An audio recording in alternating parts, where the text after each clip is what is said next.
Fazendo um breve histórico desse trabalho, o Ricardo, CEO da Aquabel, procurou a Secretaria da Agricultura para que se realizasse um trabalho com tilápias no Lago de Palmas.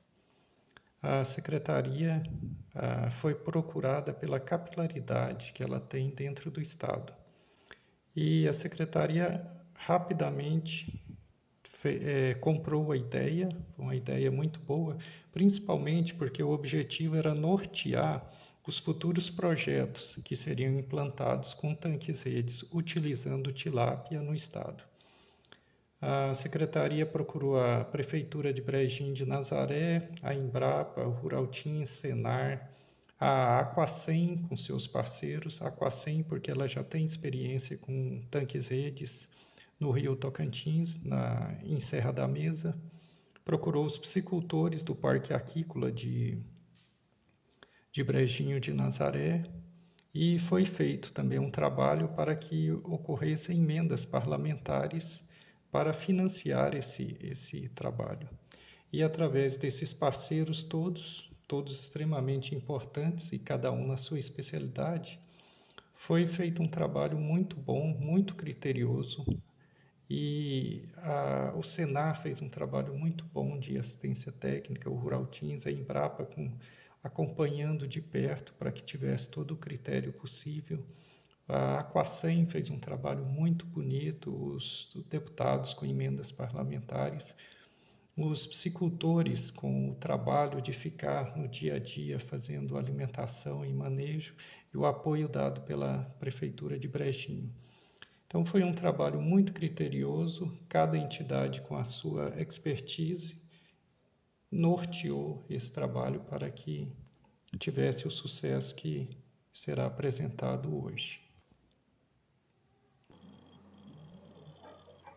Pode passar esse, Manu, por favor. Então, o objetivo geral foi avaliar o desempenho produtivo e a viabilidade econômica da produção de tilápias lá em Brejinho, né? E a gente iniciou em agosto, eu creio. Pode passar.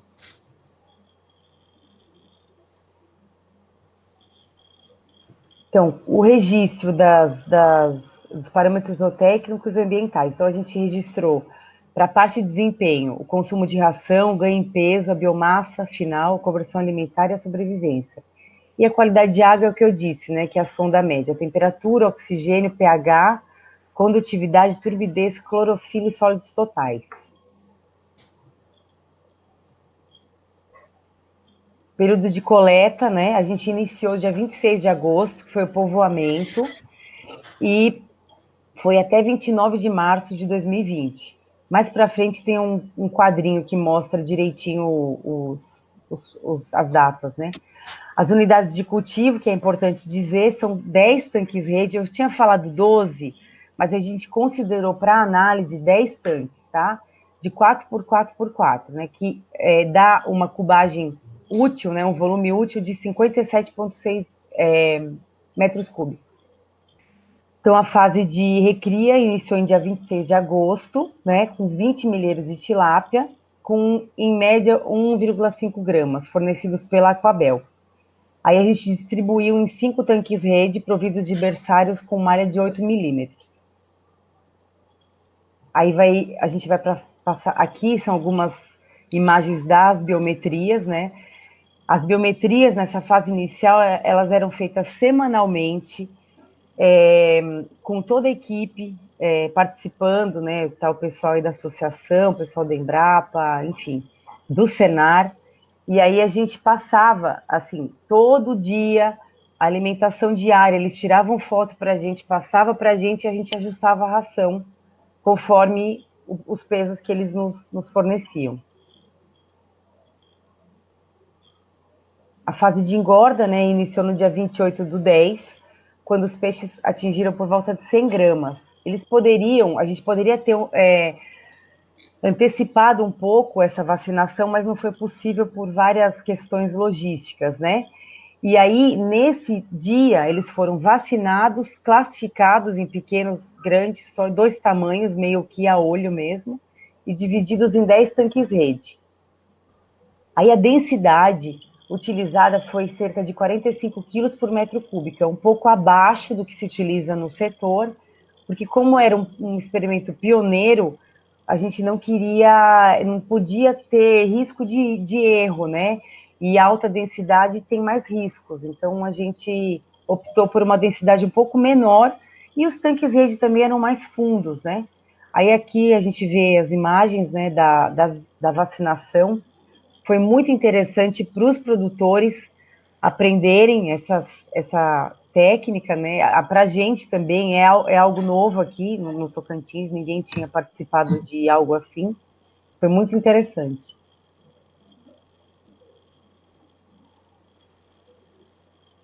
E aí, como eu disse, a ração ela era ajustada de acordo com uma tabela comercial, né, da Presense.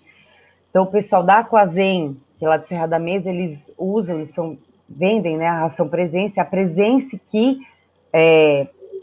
doou a ração para o experimento, isso é importante falar, eu não falei dos parceiros do início, mas a Presense que doou essa ração, tá? Então, essa tabela é uma tabela comercial, aí a gente ajustava essa taxa de alimentação de acordo com a tabela. Pode passar, Manu.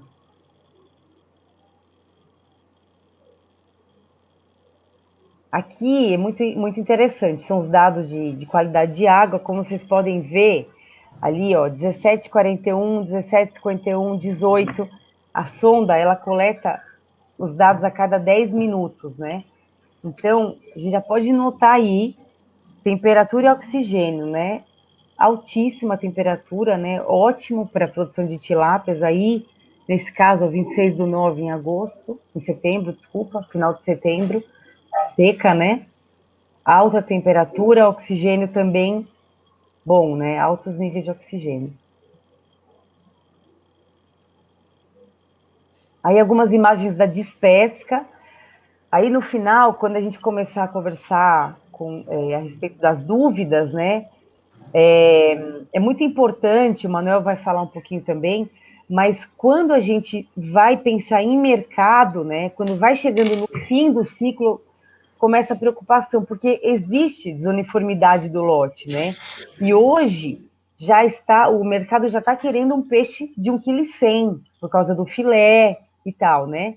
Então, se no lote a gente tem peixe de 800 gramas, isso não é bom, né?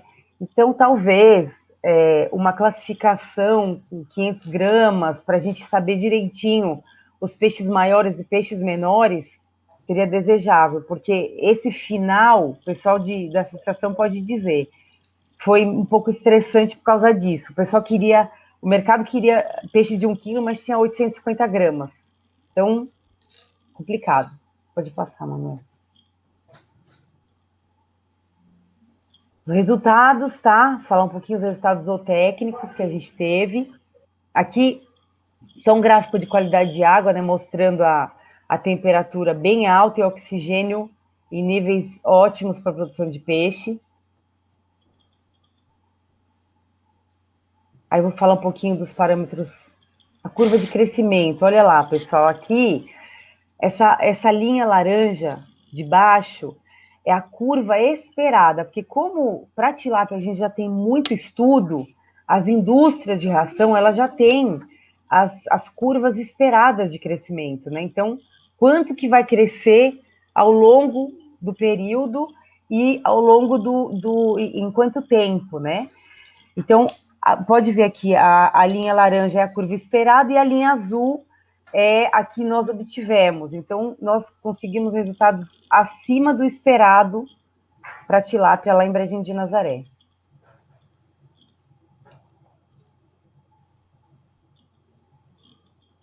Olha lá, essa tabela é bem importante que resume um pouco do que eu falei, né? A data de povoamento foi dia 26 de agosto, peso inicial, 1,56 gramas. O peso final, tá vendo? O peso final não chegou a 1 quilo, mas o mercado absorveu. A média, né? Tá vendo? A média de 890 gramas, mas tinha peixe de 1,150 kg, 1,2 kg, mas tinha peixe de 750. Então, essa desuniformidade do lote é preocupante, né? A duração do ciclo, 207 dias, que dá em torno de 7 meses, que é maravilhoso, né? A gente entrando com peixe com 1,5 gramas, saindo com 900 gramas, né? E a conversão alimentar média 1,7, tá? E a densidade que eu falei que está um pouco mais baixa do que é utilizado, mas é o que a gente imaginou de ser mais seguro. E a sobrevivência também que foi alta, né? 98%.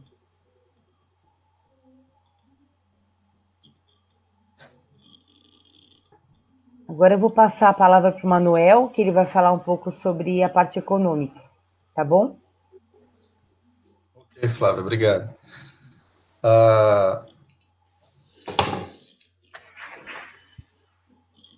Meu áudio está aberto? Deixa eu só ver aqui. Tá.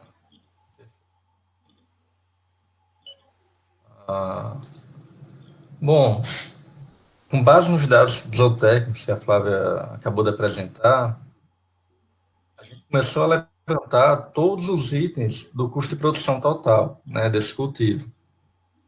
E só um detalhe que a gente sempre coloca, é importante explicar, é que trata-se de um projeto com psicultores familiares que teve todo um apoio de política pública, né? Eles receberam fundo não reembolsáveis, né?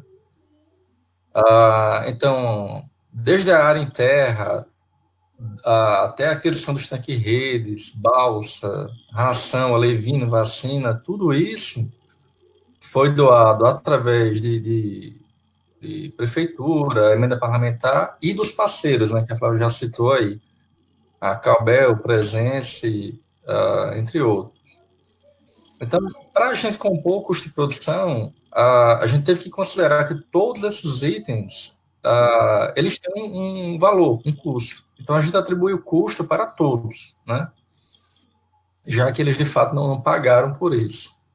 Então, por exemplo, a remuneração do trabalhador, eles usaram a própria mão de obra deles, mas a gente atribuiu um custo, imaginando que alguém que fosse fazer um cultivo semelhante, qual o custo teria com mão de obra.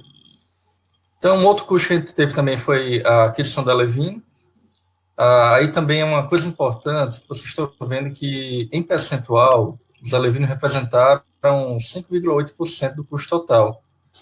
Então, é um custo relativamente baixo, mas que tem um impacto direto no resultado zootécnico e no econômico também, né? Então, a gente sempre chama a atenção para que o produtor tenha muito cuidado com a qualidade do alevino. Em seguida, a gente tem ração, né, que já é esperado, sempre é o item de maior impacto no custo de produção de tilápia, né? Aqui, no nosso caso, chegou a 78%, é até um pouco maior do que a média hoje que a gente vê no Brasil é em torno de 70%. Tá? A vacina é outro item também que tem um impacto pequeno na composição do custo, né? Deu 2,9% apenas, mas que a gente sabe que ela minimiza vários riscos sanitários, né, de doença. Inclusive algumas doenças que podem ocorrer em altas temperaturas, né, que é o caso aqui de Tocantins. Em seguida, a gente tem combustível, depreciação de equipamentos, né? A gente fez uma simulação para um horizonte de 10 anos, então a gente atribuiu já uma depreciação para esses aqui equipamentos, e também o custo de oportunidade da terra. Apesar de ser um projeto desenvolvido em tanque-rede, né, em águas da União, eles necessitam de uma área em terra para apoio, né, para armazenamento de ração, escritório. Então, a gente também atribuiu valor para essa área em terra, que foi uma área que foi doada para eles. Então, no final, para o ciclo, para esse primeiro ciclo, eles tiveram um custo de R$ 63.887 reais. E para uma produção total nesse ciclo de um pouco mais de 16 toneladas. Então, isso aí resultou num custo por quilo de R$ 3,93. É importante falar que esse custo aí, ele ainda não inclui o que a gente chama de remuneração do proprietário, o prolabore, tá? Ele só está inserido aí a mão de obra dos trabalhadores. Então, se a gente fosse considerar o Prolabore ou um eventual pagamento de juros de financiamento, esse custo iria aumentar um pouco. Tá? Mas o custo básico, esse custo operacional, foi esse aí, de R$ 3,93, que é um custo que a gente assim, verificou que ele é adequado. Né? Em outras regiões do Brasil que trabalha com tanque e rede, esse custo tem ficado em torno disso, aí, R$ 4,00, um pouco mais. É importante lembrar que no mês de abril, maio, houve um aumento no preço da ração. Então, se a gente fosse levantar isso hoje, provavelmente seria um custo maior, tá? Mas esse foi o que a gente levantou naquele momento ali. Vou passar para uma outra tabela, que é uma tabela de análise de sensibilidade, onde a gente compara a situação real, né, que foi o preço de venda que eles praticaram, que foi de R$ 5,00 por quilo, e duas situações hipotéticas. Seria caso eles vendessem peixe um pouco mais caro ou um pouco mais barato.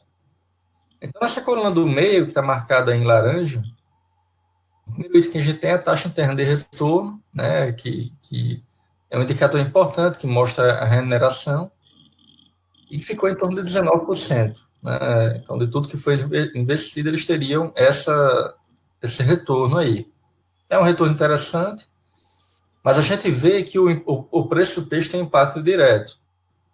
Né? Se a gente tivesse eles tivessem medido por 5,50, a gente já teria uma taxa de retorno bem maior, aí de 28%. E também, se fosse menor, cairia bastante também para 9%. A gente só trabalhou com o cenário de preço de venda, mas a gente poderia ter colocado outras análises, por exemplo, o volume de produção ou a taxa de densidade, como a Flávia colocou. Eles usaram uma densidade relativamente baixa, né, de 45 quilos por metro cúbico. A gente sabe hoje que no Brasil a média gira em torno de 70 quilos por metro cúbico. Em algumas regiões chega até a 100 quilos. Então, a gente poderia ter trabalhado com isso, mas como a gente não sabe hoje, por ser uma área nova, qual seria realmente o resultado zootécnico com uma densidade maior, a gente preferiu só testar o preço de venda. Então, continuando aqui, outros indicadores foi o retorno do capital. Então, hoje, naquela situação, eles teriam 5 anos, um pouco mais de 5 anos, para retornar todo o capital investido. E aí, embaixo, a gente tem a receita bruta, que eles obtiveram por ano, tá? Essa análise aí era anual. Considerando que o ciclo durou 7 meses, a gente teria quase 2 ciclos por ano, né? A gente chega a 2. A margem bruta é 44%, né? Essa margem bruta, como eu falei, ela não entra, vários itens ainda não entra nela. E o índice de lucratividade deu 30%, tá? Que também é uma média bem próxima ao que a gente verifica em outros locais. E por último, a gente tem um ponto de equilíbrio.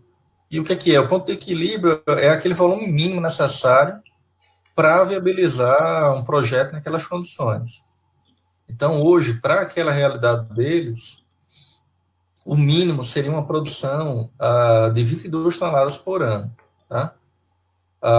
Eles têm mais do que isso, né? Porque em cada ciclo, se eles produzem 16 toneladas, em um ano, eles vão ter quase o dobro disso. Tá?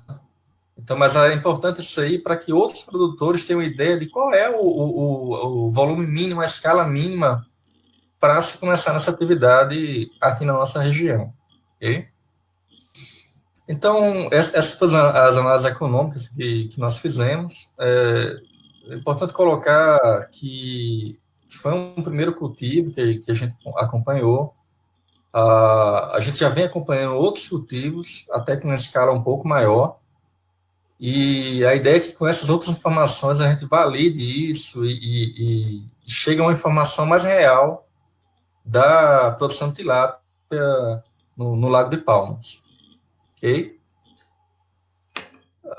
Eu vou passar a palavra para a Flávia novamente, para a Flávia fazer uns comentários finais. Flávia, está com você, tá?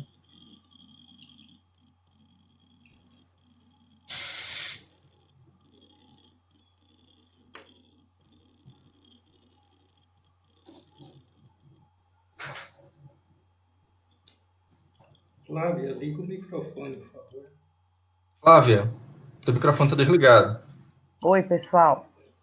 Obrigada, Manuel. Obrigada, Arthur. Eu acho que agora a gente já pode partir para as perguntas, né? Flávia, tem esses pontos aí que eu acho que seria interessante para o fechamento, né? Ah, sim. Então, os resultados obtidos, eles são animadores, né? Mas eles devem ser avaliados com cautela, né? Porque é o que o Manuel disse, né? E o que eu disse no início. Esse investimento inicial, não é simples, essa parte da infraestrutura inicial, é muito custo, tem que ser feita com muito cuidado, né? Porque, como eu disse, lá a gente teve problemas com tanque que virou, peixe que perdeu. Então, assim, todo o dinheiro investido está dentro do tanque-rede, se ele não for seguro ali, não for bem instalado, e, enfim, tudo pode se perder. É necessário organizar a produção em estreita articulação com as indústrias, como eu disse também, por causa do. Ah, é como se fosse um cenário, né? Você já tem que estar conversando com quem vai comprar seu peixe, em que período, o que ele quer, é tilápia inteira, é filé, né? Porque isso vai diferenciar, né? Isso vai balizar essas negociações. É fundamental organizar a produção para ganhar escala, né? Então, uma produção escalonada é a base de tudo. É aí que a associação, os produtores, né, empresariais vão ganhar, é em escala. Todo mês ter uma certa quantidade de peixe para vender, né, para povoar, né? Então, no escalonamento você vai o quê? Povoar e despescar. É todo um planejamento. Importante dizer, as condições naturais do lago possuem características especiais para o cultivo da tilápia, especialmente temperatura e oxigênio dissolvido. Só que o Lago de Lajeado, quando a gente fala assim, o Lago de Palmas, né, no caso, o Lajeado, ele é gigante, são compartimentos diferentes no lago, né? Eu trabalho bastante com essa parte de zoneamento também.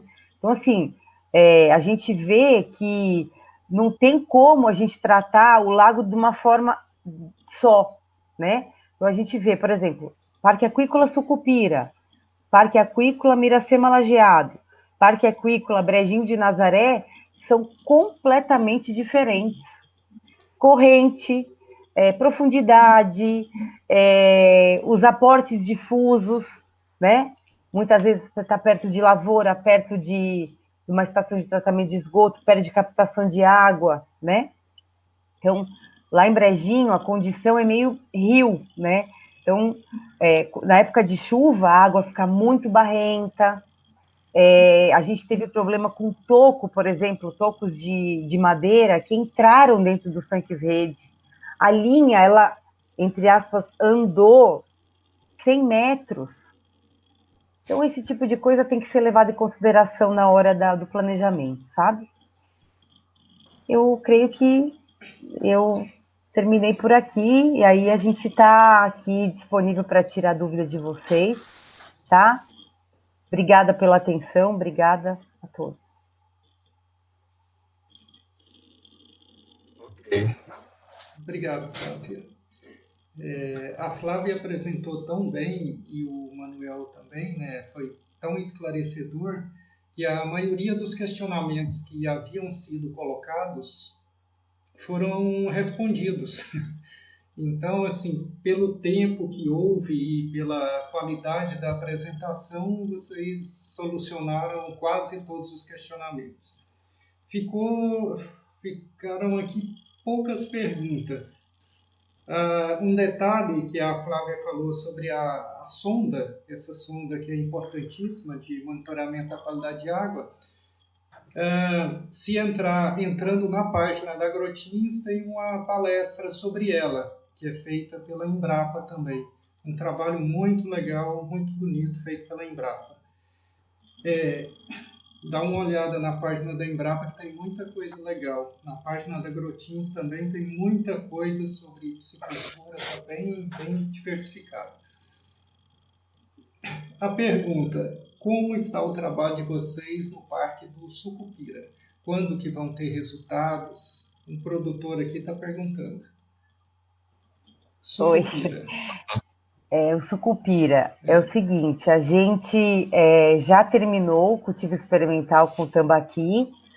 Nós testamos lá 2 densidades de estocagem finais, né? Que é 25 quilos por metro cúbico e 40 quilos por metro cúbico, e 2 volumes de tanque-rede, né? Que é o de 27 metros cúbicos, que é 3 por 3 por 3, e o de 48 metros cúbicos, 3 por 3, não, 4 por 4 por 3. Então, o que a gente já nota, né? Primeiro, que em comparação, eu não sei o que ele quer saber, se já terminou o cultivo. A gente já terminou, essa é a resposta que eu tenho, e a gente está em vias de publicar esses dados já. Já está trabalhando na parte zootécnica e econômica, foi um experimento de 1 ano, né? É um experimento de muita dedicação com o tambaqui. Então, assim, a gente também pensa muito nessa parte de desenvolver esse protocolo de produção para espécies nativas, né? Mas o que a gente já vê, comparando com a tilápia? Ele demorou praticamente, se você considerar a entrada com 50 gramas, ele demorou quase 11 meses para atingir 1 quilo. Então, é um peixe mais tardio, é um peixe que não está ainda selecionado, né? Não tem o melhoramento genético para ele não é uma espécie que se adapta bem ao confinamento, como a tilápia.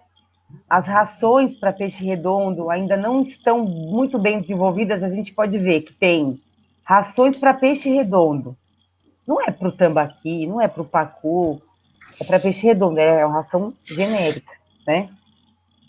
Então é isso, eu não posso dizer ainda a respeito dos dados, porque a gente está em vias de publicar, mas em breve vocês terão esses resultados publicados. Tá. Aí é outro questionamento, embora você já tenha respondido grande parte. O que precisa ser melhorado no nosso tambaqui para que ele vire uma tilápia? Então, o Manuel é meu parceiro ali no experimento, ele pode falar também um pouco. A gente tem que adotar manejos especiais para ele, né, no caso. A parte de classificação, a gente dividiu o cultivo em fases, né? Então, a gente classificou com 200 gramas, então repica, né? Peixe grande, peixe médio, peixe pequeno, né? Cabeceira, meio e fundo, vulgarmente falando, né? E essa classificação com 200 gramas e com 500 gramas garante que ele cresça, que ele vá. Ele não é um peixe que aguenta muito adensamento, que eu disse, né? E tem muita competição, a desuniformidade do lote é muito grande. Então, essa parte da classificação a gente viu que foi um diferencial. Só que, mais uma vez, comparando com a tilápia, olha as densidades de estocagem que a gente testou. Então, 25 quilos por metro cúbico, 40 quilos por metro cúbico. Então, o mínimo da tilápia ali, que a gente já falou que foi baixo para brejinho, foi 45, né? A média é 70. Então, assim, qual é o gargalo que eu falo, que eu acho que tem que melhorar? É a produtividade mesmo, é aumentar essa produtividade do peixe e o ciclo, né? Diminuir o tamanho do ciclo, né? E mais uma coisa, o nosso experimento a gente testou até 1 quilo, porque era um experimento longo, é muita ração que é utilizada para se obter esses dados. A gente tem que ter a parte estatística, porque a gente faz ciência e são necessárias repetições, né? Então, o que acontece? Eu não consegui ir adiante, eu não consegui chegar com esse peixe a 2 quilos. Então, mais um desafio para a pesquisa seria testar o tambaqui até 1,5 kg, 2 quilos em tanque-rede também.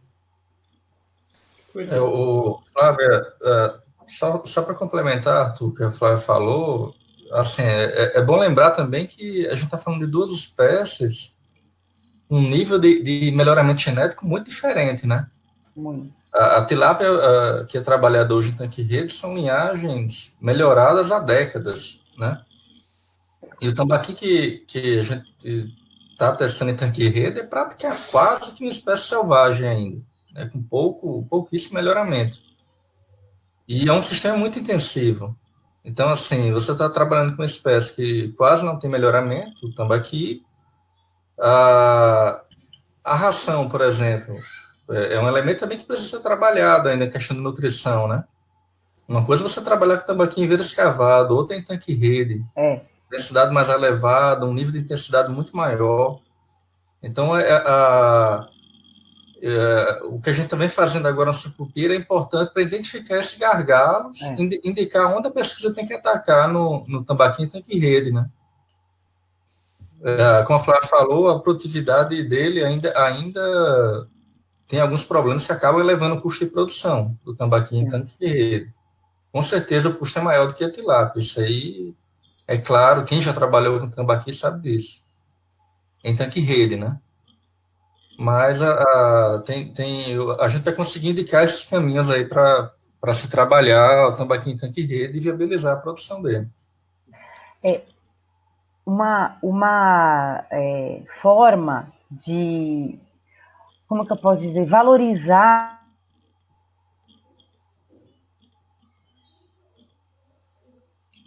de mercado diferentes, né? Lá no Parque Sucupira, eles vendem o tambaqui picado, então não é a produção escalonada, eles não têm esse nível de organização ainda. Então vai uma pessoa lá no domingo e quer comprar 5 quilos de tambaqui. Aí o preço é maior. Eles vendem até quanto, Manuel? 13 quilos, R$ 13 o quilo, mais ou menos? 14? Não, R$ 10 o quilo na média, né? Porque às vezes eles vendem um volume maior, 10. acabam Acho que a baixando. banda é um pouquinho mais O alta. preço é então de 8 a 10, claro. É. Então, assim, eu creio que o produtor aqui no Tocantins, principalmente também que o pessoal aprecia muito o tambaqui, nada impede ele de diversificar a produção. Ele ter a tilápia, 75% da produção dele de tilápia e 25% de tambaqui. Porque o tambaqui, como o Manuel disse, o custo de produção dele é mais alto. Então, o preço vai ser mais alto, né, do que a tilápia. Né? Então, eu acho que é questão de tempo, de ajuste e da gente chegar às melhorias esperadas. Né? Flávia, o Onivaldo perguntou qual o conselho da Embrapa para a fábrica de ração no Tocantins que está iniciando agora com tilápia. Para um produtor, eu não Não, ouvi. para qual o conselho a Embrapa daria, né? Qual ele tem para a fábrica de ração no Tocantins que está iniciando agora com a tilápia. O Tocantins está iniciando tilápia. Qual o conselho para essa fábrica de ração que existe no Tocantins? Qual o conselho de vocês para essa fábrica? Foi o que eu entendi da pergunta do O Anivaldo. conselho para a fábrica de ração que está. Eu creio que. Mas eu não entendi muito bem a pergunta. Ele quer. Eu não entendi muito bem a pergunta. Você entendeu, Manuel? Não entendi. Não. Bom, mas eu não sei nem se cabe a gente dar conselho para a fábrica de ração, É, né? Porque, assim, o mercado é que dita as regras, né? Na hora que tiver demanda para ração de tilápia, se sim. eles não estiverem trabalhando ainda com ração de tilápia, com certeza eles vão começar, né? É, Então, a demanda por ração de tilápia é que vai orientar as é. fábricas, né? Eu acho. Uma coisa muito interessante é porque já temos uma fábrica de ração. Então, é um progresso gigantesco para o Estado, Já. Sim. obviamente. Então, Gigantesco. esse já foi o primeiro passo. O segundo como essa fábrica já está no Estado, então eles têm condições de trabalhar rações específicas para o nosso mercado. O que, pela característica os donos da fábrica, que a gente já conhece, são pessoas extremamente profissionais, eles obviamente vão trabalhar nessa linha. Então, a gente tem um horizonte muito bom para a tilápia no estado, a gente tem uma perspectiva muito boa também no tambaqui, e principalmente o que a gente ficou muito preocupado, que o Manuel apresentou, um custo de ração a quase 80%, o que chega a ser proibitivo. É muito caro, muito caro. Aí, quando a gente tem essa fábrica aqui, a gente tem condições de conseguir diminuir isso para que se torne extremamente atrativo, né? Diminuindo o custo de frete, vários fatores, né? Então, a gente tem uma perspectiva muito boa agora. Muito boa, é um diferencial. Só um comentário importante, o peso da ração no custo, é preciso ter cuidado com aquele percentual, tá? Que ele gera uma falsa impressão. A gente viu que deu 78%, né? Eu até comentei que em alguns casos a média é 70%. O fato da ração, no caso deles, ter representado quase 80%, não quer dizer que a ração é cara, não. O que ele diz é que os outros itens pesaram pouco, né? Então é isso aí. Por exemplo, por que em algumas empresas a ração para tilápia representa 70%? É porque às vezes ela tem outros custos que são mais altos. Vou dar um exemplo.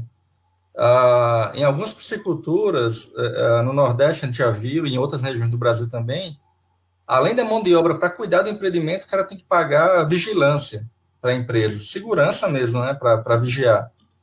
E isso acaba entrando no item de mão de obra. Então, acaba aumentando o peso de outros itens e diminuindo a ração em termos relativos, né? Mas só essa observação mesmo, assim, para a gente ter cuidado. Mas o que vai impactar, lógico, o preço da ração impacta muito. Mas, de maneira geral, o que vai pesar mesmo é, por exemplo, qual volume de ração você está comprando. A gente está falando de piscicultor familiar, né? Se eles têm a capacidade de se agrupar e comprar em conjunto, vai comprar uma carga maior de ração, aquele custo vai diminuir. E um outro fator que a Flávia já colocou é a produtividade.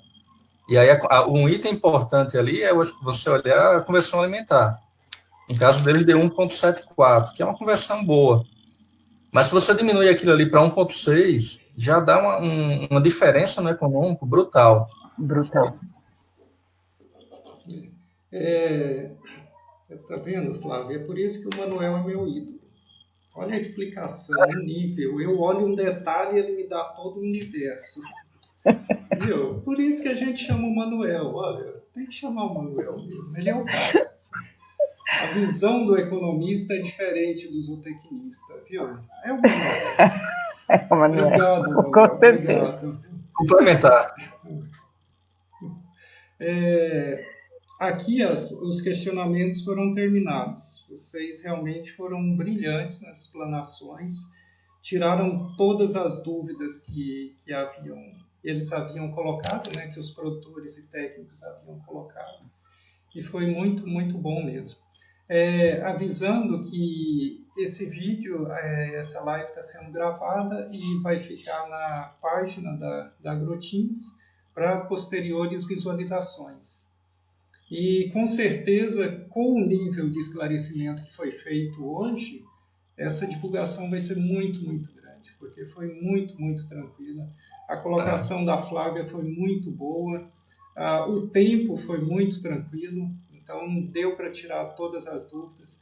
A colocação do Manuel acerca da economia, da viabilidade foi muito, muito boa. Os cenários que ele colocou também foram muito esclarecedores.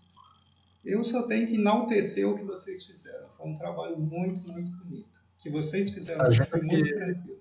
A gente aqui agradece, Arthur, e assim, antes de passar a palavra para a Flávia fechar,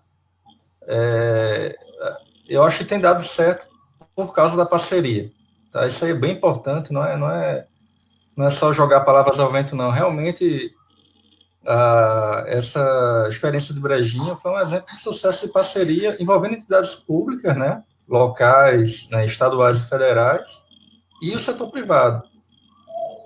Então, envolveu desde a Associação dos Produtores, Prefeitura de Brejinho, Governo do Estado, através de vocês da SEAG, do Rural Teams, né, e Governo Federal, através da Embrapa, e as empresas privadas, né, a Coabel, Presense, a Aquacem, né, do Felipe Branco. Então, assim, foi uma orquestra aí que conseguiu dar certo. E a gente espera que continue agora, né, porque foi só o primeiro cultivo deles, né, a gente espera que eles continuem. Tem bastante desafio, por exemplo, a parte organizacional, né, acaba a gente não falando muito disso, né, Arthur?